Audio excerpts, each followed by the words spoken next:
L'illégitimité des violences policières, la mise en lumière des violences faites au peuple français, le déséquilibre actuel de notre société sont des sujets qui sont mis en lumière de plus en plus de nos jours. J'ai une question à vous poser. Dans quel type de république nous trouvons-nous actuellement? C'est une thématique qui va être vraiment soulevée dans ce documentaire Un pays qui se tient sage. Et malgré les connotations de gauche de ce documentaire, si le cinéma ne s'engage pas, qui va le faire? Mon Dieu, il y a des jeunes enfants, mais sérieusement! Rien n'est caché. Ce qui se passe est maintenant révélé à la face du monde par des vidéos qui sont amplifiées. Est-ce que c'est normal ça? Arrêtez! Ce qu'on peut appeler une police républicaine, c'est justement une police qui est au service du peuple et non pas au service de l'État.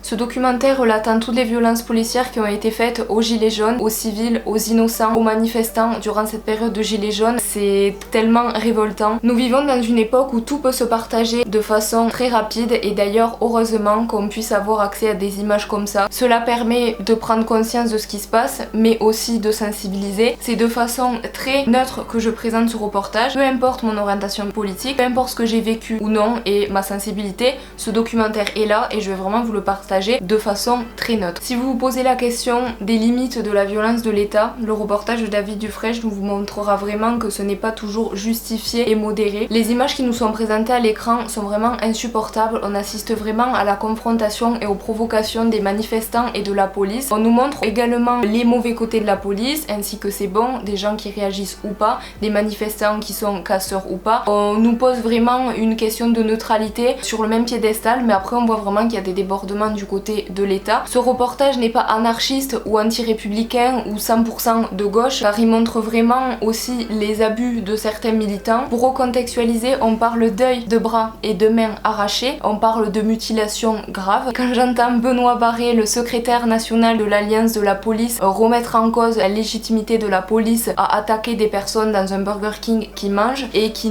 dit qu'on n'a pas vu les images d'avant, de mettre à terre des familles, les taper à coups de matraque alors qu'ils mangeaient un BK, je pense que là, il n'y a pas forcément besoin d'avoir débat sur ce truc là, mais c'est pas grave. C'est vrai que ce documentaire est très choquant, il n'y a pas forcément d'avertissement avant de se voir ce film, mais méfiez-vous parce que les gens un peu sensibles, voilà. Et je vous conseille, quelle que soit votre orientation politique, de voir cet immense travail de recensement de violences policières. Surtout restez jusqu'à la fin parce qu'il va y avoir un écran noir avec écrit les personnes qui ont été invitées à participer à ce documentaire et qui l'ont refusé, et ça c'est très intéressant, très démonstratif de voir les gens qui du coup ont refusé d'apparaître et de s'exprimer. Basculons sur une œuvre où l'écriture passe avant tout par l'image.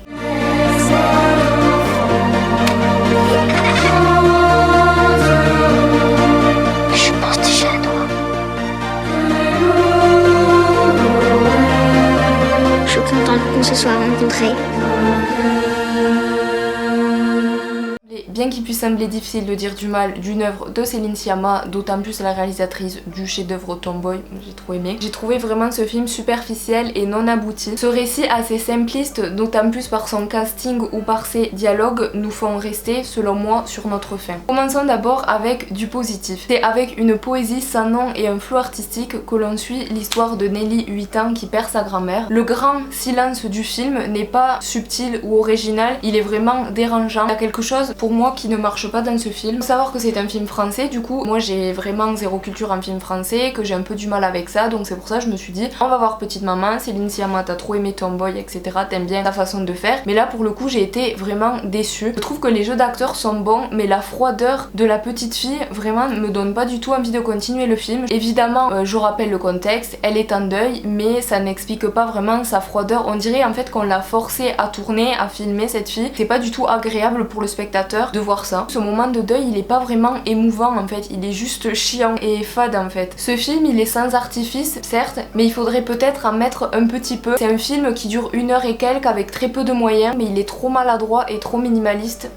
Les moments de douceur et de poésie dans la forêt sont très relaxants et très agréables. Le film est tout plat. On va dire il y a zéro musique, c'est très calme. Et à la fin du film, il y a une musique style héroïque qui débarque. C'est agressif en fait que pendant le film en fait t'as envie de dormir, c'est plat, c'est mou. Et d'un coup il te balance une musique héroïque et ça j'ai pas forcément compris l'enjeu. J'ai trouvé ça un peu disproportionné. Le scénario il est trop lourd, ça manque d'ampleur pour que ça devienne intéressant. Et je reste cependant fixée sur le fait qu'il y a trop de temps mort et que le passage entre le présent présent et le passé est beaucoup trop confus. Le concept vraiment en soi était bien et j'ai retenu l'importance du mot adieu dans ce film, que le adieu est important ainsi que son champ lexical, même tout le début du film y est consacré. Nelly s'inquiétera à tout jamais de ne pas avoir dit au revoir comme il fallait à sa grand-mère. Enfin, un joli film sur un des hommes les plus talentueux de l'univers. Renseignez-vous un minimum sur le pape Jules II, sur les Médicis et sur le contexte de Michel-Ange avant de voir ce film, et renseignez-vous aussi sur la culture italienne, sinon il y a des choses que vous n'allez pas saisir. L'homme ne possède qu'un court séjour sur terre et Michel-Ange a su l'utiliser à bon escient et en consacrant toute sa vie à sa passion pour la pierre, la sculpture et la création.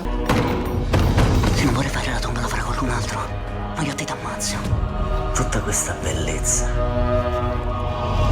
Non merito queste creature.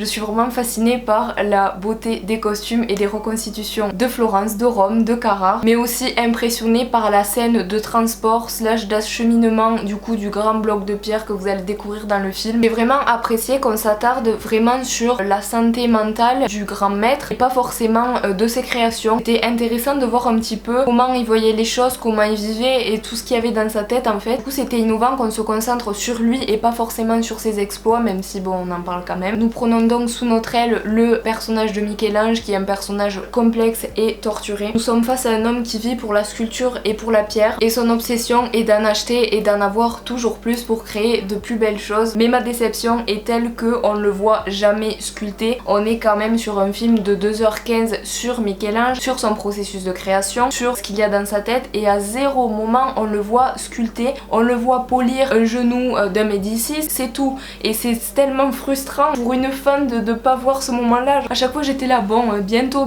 et en fait ce n'est jamais arrivé. J'imaginais vraiment de longues scènes émouvantes, essentielles, mais pas du tout. Et j'ai trouvé ça très étrange aussi qu'il n'y ait pas de repère temporel, qu'il n'y ait jamais de date, qu'il n'y ait jamais de moment pour recontextualiser un peu, donc d'où l'importance de connaître un petit peu l'histoire italienne et de Michel-Ange. Je vais lire parce que c'est vraiment compliqué. Andrzej Konchalovsky nous plonge ici du coup dans la trivialité du génie, mais aussi nous montre vraiment ses démons. Le storytelling est tellement bien fait du fait qu'on va voir l'acheminement de l'œuvre, les problèmes qu'il puisse y avoir entre la commande et la vente on va dire de l'œuvre. On va voir les procédés techniques, les fragilités et les contraintes extérieures qui empêchent du coup la création. C'est avec joie que je vous laisse parce que j'ai trop chaud, même si du coup j'ai appuyé sur le bouton 1 du ventilateur, j'espère que ça ne vous a pas dérangé. C'est avec mon carnet du 19 mai alias la libération de la culture que j'ai pris plaisir à écrire ces 3 critiques qui j'espère vous ont plu. J'ai collé toutes mes places de cinéma etc. Du coup dedans j'écris mes critiques à présent. Gros bisous, à bientôt, c'est parti.